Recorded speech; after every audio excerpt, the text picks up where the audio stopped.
Hey everyone, in this quick tutorial I'll show you how to add the focus mode toggle to your Mac's menu bar. Perfect if you frequently use Do Not Disturb or custom focus modes to stay productive.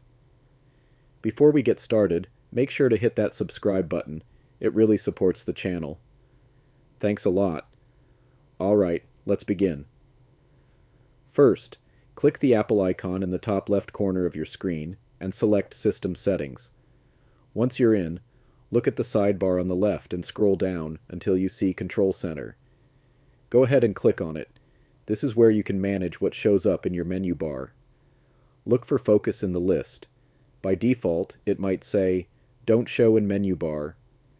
Click the drop-down next to Focus and select either Always Show in Menu Bar or Show when active, depending on how visible you want it to be. Now check the top right corner of your screen. You should see the crescent moon icon for focus. Click at any time to quickly turn focus on or off, or to switch between your custom focus modes. And that's it. Super simple. If this helped you out, please give it a like, drop a comment below if you have any questions, and don't forget to subscribe for more easy Mac tutorials. See you in the next video.